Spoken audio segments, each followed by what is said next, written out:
So what we're going to discuss now is insulin.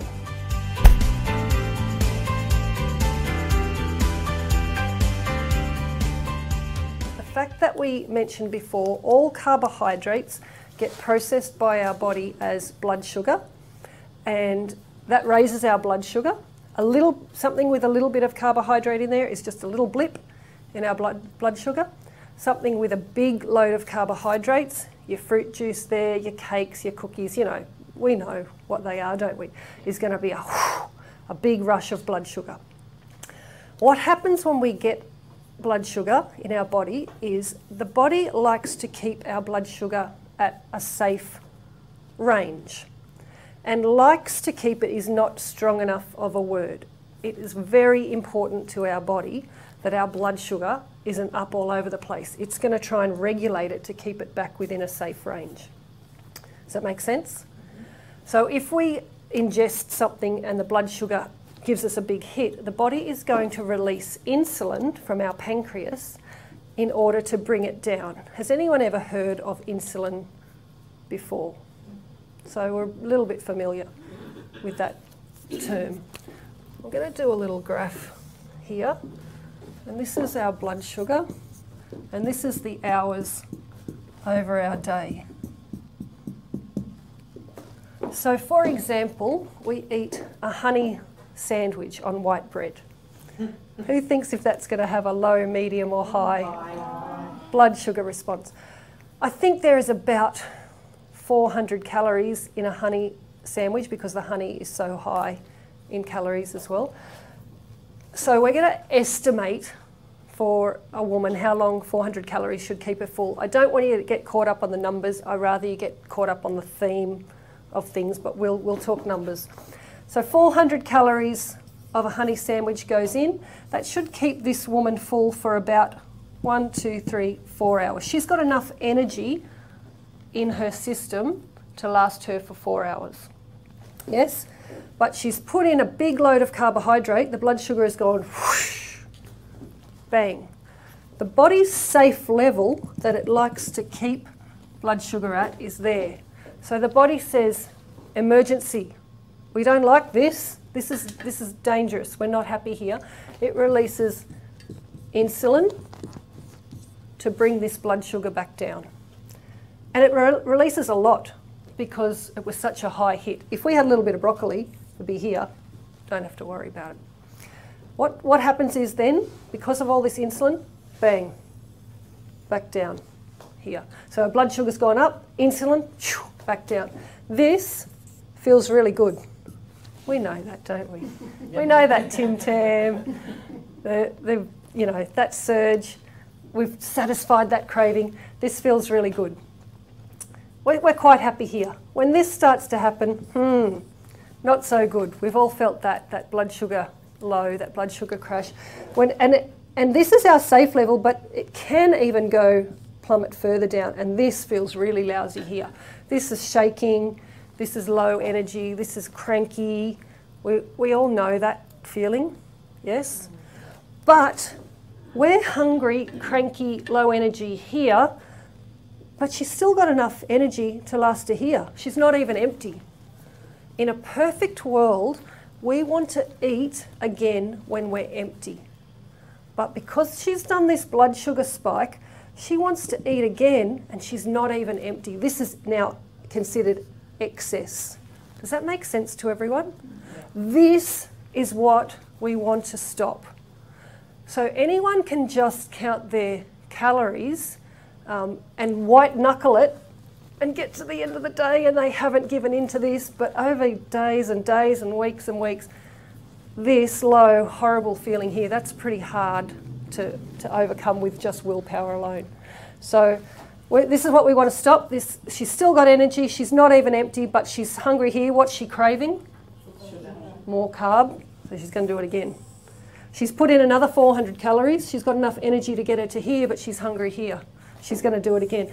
And I'm not exaggerating here. This happens all day, every day for a lot of people. And they can be, this is the problem that happened in the 80s with the low-fat, high-carb movement. this woman's on a diet. She's trying to do everything right. She's having rice crackers. She's having some, 100-calorie snack. She's looking at the calories. She's trying to do everything right. But she's on this blood sugar roller coaster. Can everyone relate to that? Have I gone too far for anyone? We all good with that? What we want to do is eat when we're empty. What she is having to do here is eat when she's still got all this excess calories here. And she's going to do this all day, every day, for days and days and weeks and forever and ever. She might white knuckle it through for a little bit and not put on weight, but that's only going to last so long. So all this is insulin, insulin, insulin, insulin, insulin. Gets released from our pancreas to get that blood sugar back down to a safe level. Has anyone here ever heard the term insulin resistant? Has anyone ever been diagnosed with it or know that it... I had it when I was pregnant. You had it when you were pregnant. So it's a couple of steps before pre-diabetes and then diabetes, which is a blood sugar issue.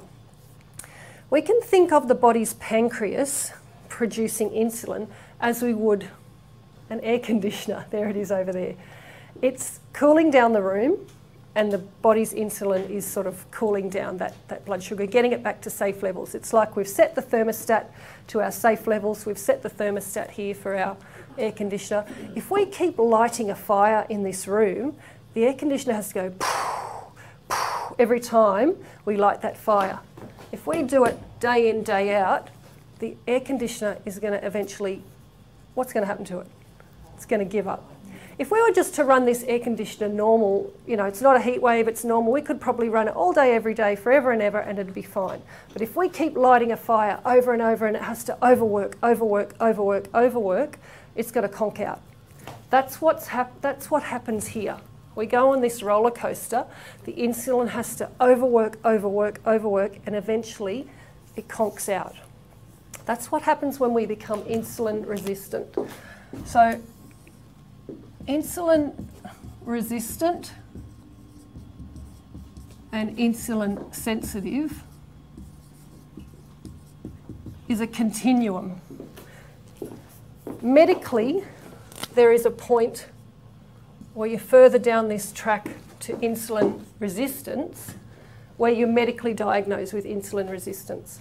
But you could be here. You're still not insulin sensitive, but you're not yet been medically diagnosed. Okay, so you're just further down the track.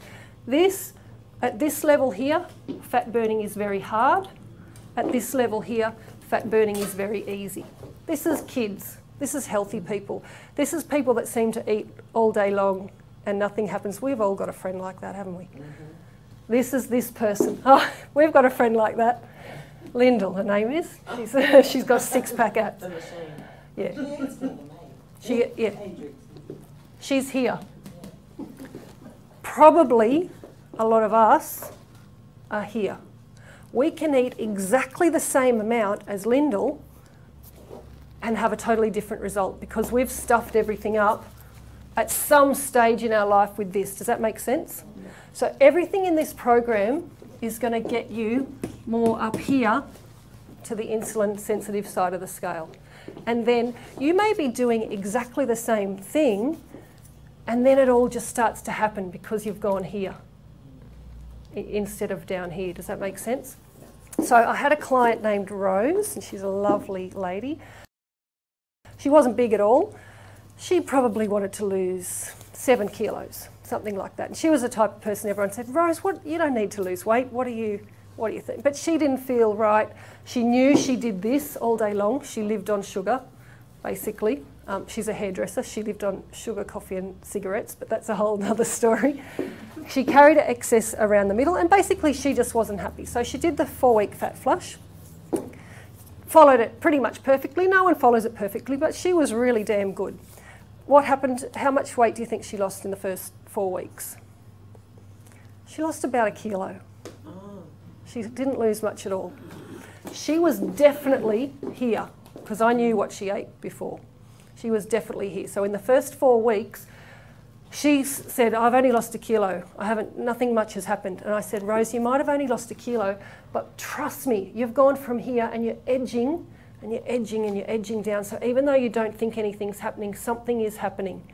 In weeks, she kept at it, she trusted me. In weeks 6 to 9, in 3 weeks, when something happened here, she must have clicked in to go more over to this insulin sensitive. She lost the last 6 kilos just like that, and she looks, I've got photos for you, all absolutely fantastic. She's just this, you know, she's got this skinny jeans on and she looks fantastic. She didn't change anything from week 1 to week 9. She ate the same things, but all of a sudden it just went, shoo. Does that make sense? Can anyone relate to that that's happened in the past? Or the opposite? You've been eating the same, you were here, you've been doing probably some of the wrong things, you've been eating the same, but you haven't been putting on much weight. You didn't know it, but you're edging here. You've hardly changed anything in your diet. All of a sudden you start putting on weight, but you haven't really changed what you've eaten. It's because you've been edging up to this harder fat burning stage. Does that make sense to everyone? Can anyone relate to that probably side of the scale more than the opposite?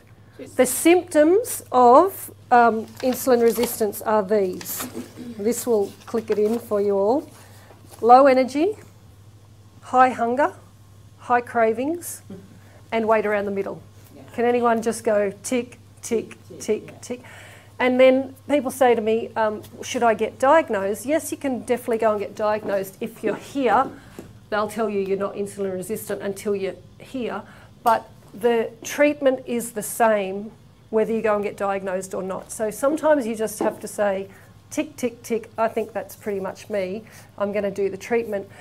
The treatment is just eat balanced and move lots and all the things that we should all be doing anyway. So